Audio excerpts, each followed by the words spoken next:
Você já ouviu falar que as pesquisas são a fotografia do momento? Uma frase, você ouve qualquer especialista, qualquer cientista político, qualquer estudioso da área, ele diz, não, a pesquisa é uma fotografia do momento. Mas, vale complementar, dizendo que a pesquisa agora é uma fotografia do momento em meio a uma névoa. Oh, que bonito! É.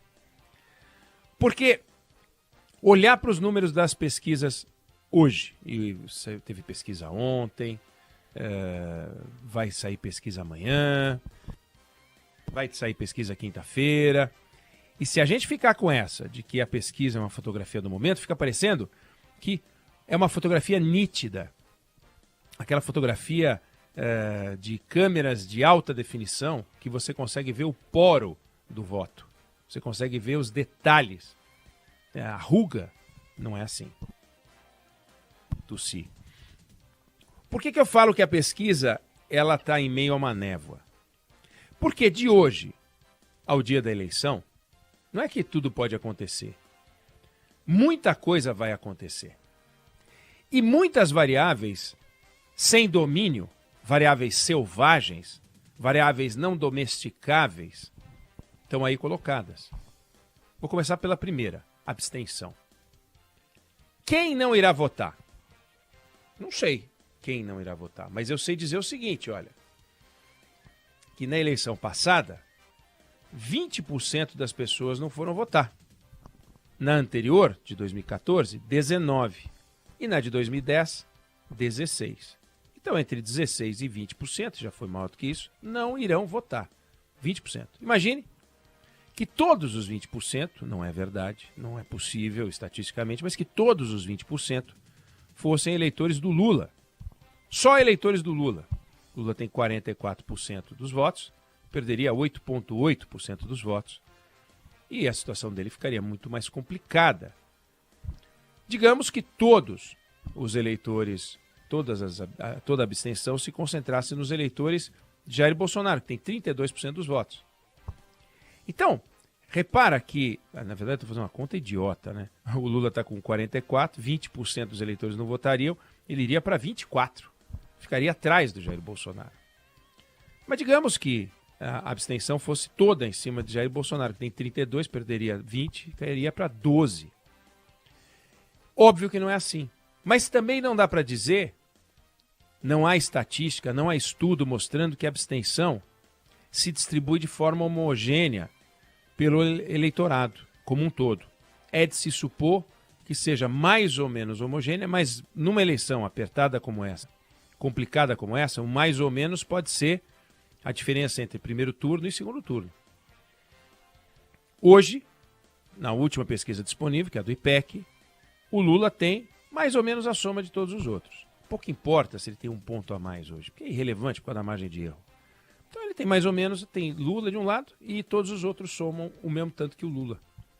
Então essa abstenção, ela pode produzir uma mudança, claro, se a eleição fosse hoje, porque a eleição vai ser lá na frente. Só que hoje, quando você pergunta, por exemplo, branco e nulo, na pesquisa do IPEC dá 6. A tradição é que branco e nulo fique entre quase 9 e quase 10. Mas está 7 hoje, perdão. Branco e nulo está 7, eu falei 6, né? Está 7. Então, se em vez de 7 for o que sempre foi, entre 9 e 10, repara que... Por que só 7 agora falam branco e nulo, né? Mas vai aumentar. Tende a aumentar, se repetirem os números das eleições anteriores. Repara que não há mecanismo para o Instituto de Pesquisa contornar isso. Não tem jeito. O Instituto de Pesquisa, no dia da eleição, voto boca de urna, pergunta a quem votou, em quem votou. E quando a pessoa sai e diz em quem votou, eles fazem uma classificação das pessoas por idade e gênero.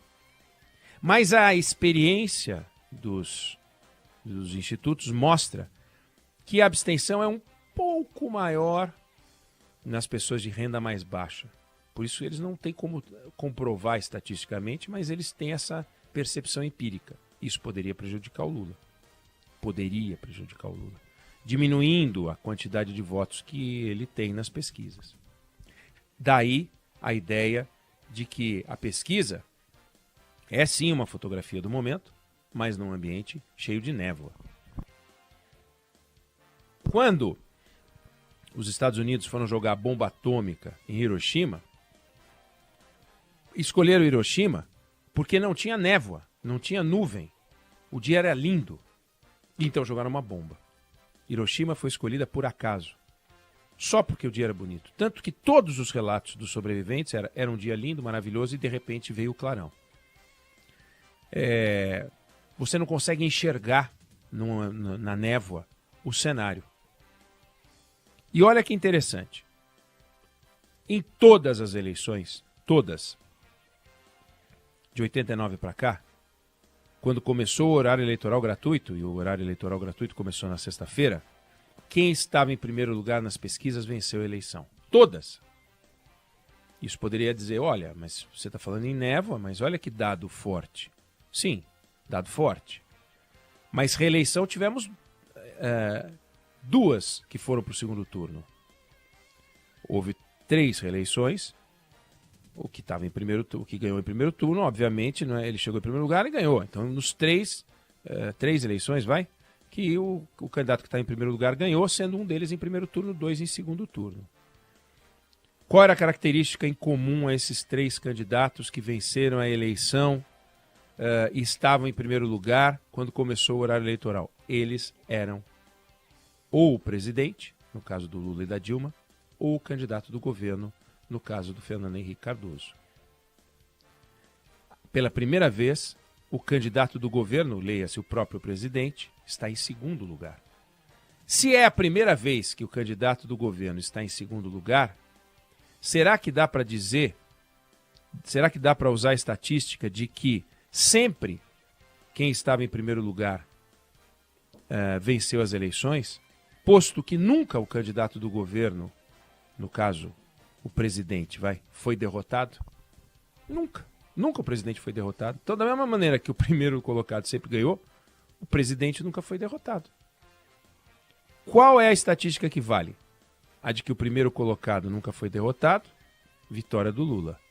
A de que o presidente nunca foi derrotado, vitória do Bolsonaro. Daí a fotografia num ambiente de névoa.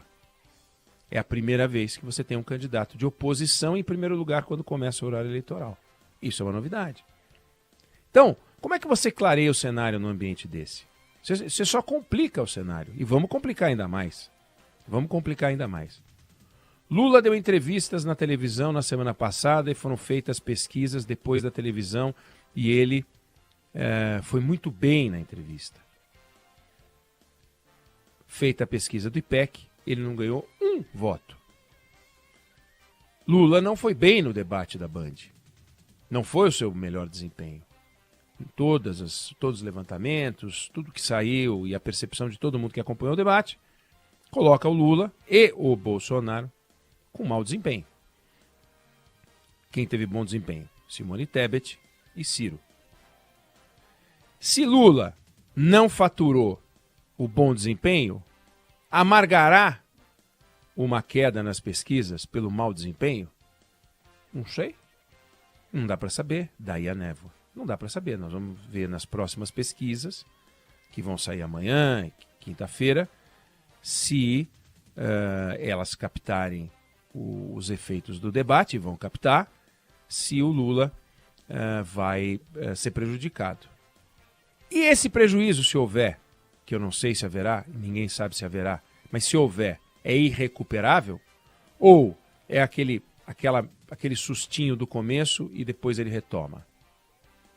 Grande interrogação. Possibilidade número 1, ele cai um pouco. Bolsonaro, que também não foi bem, cai um pouco.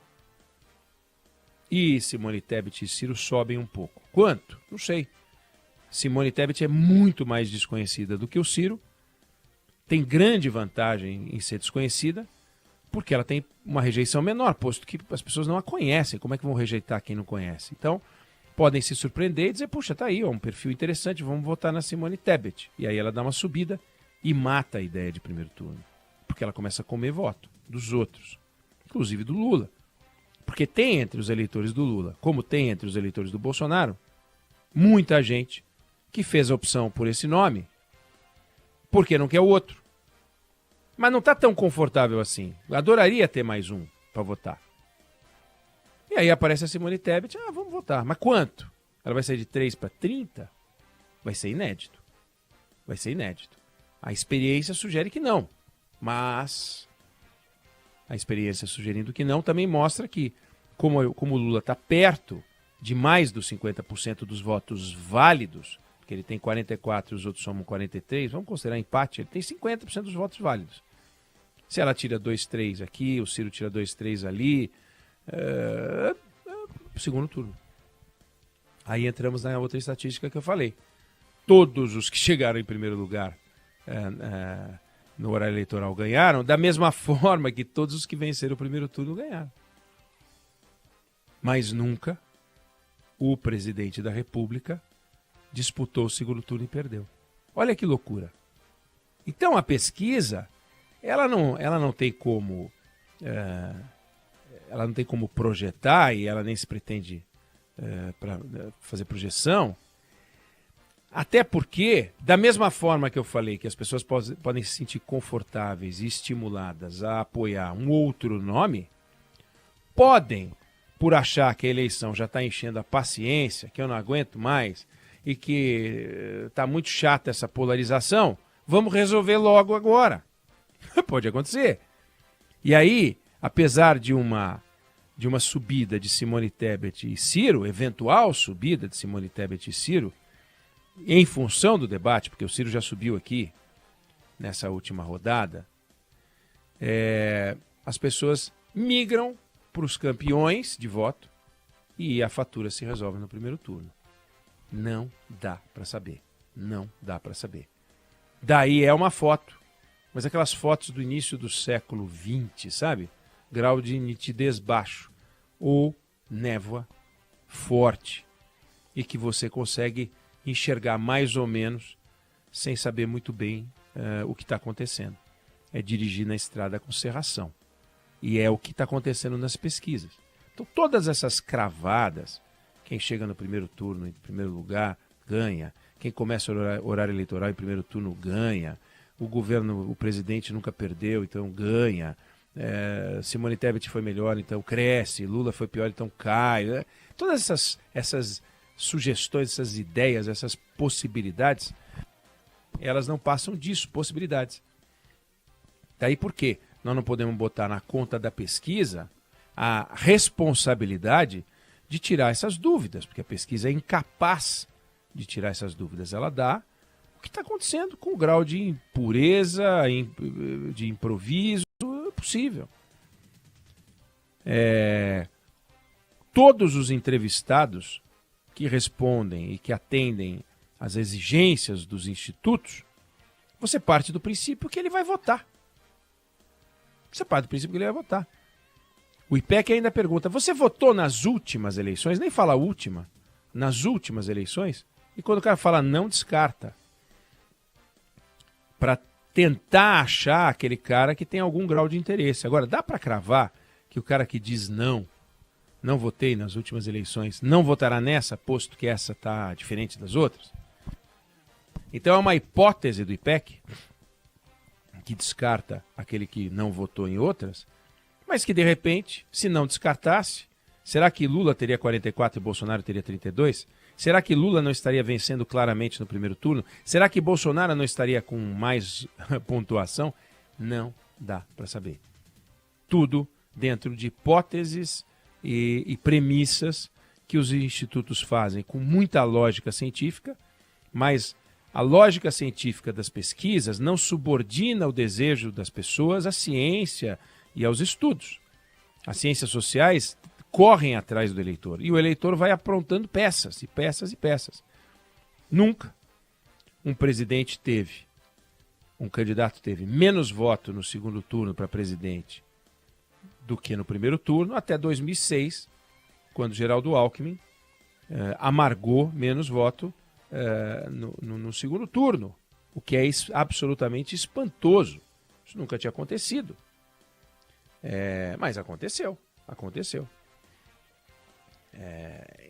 Essas incertezas todas é que não é que me autorizam, me obrigam a dizer que a fotografia que a pesquisa tira e que é real e é a mais clara possível, ainda assim não é suficiente para que a gente possa escapar dessa frase.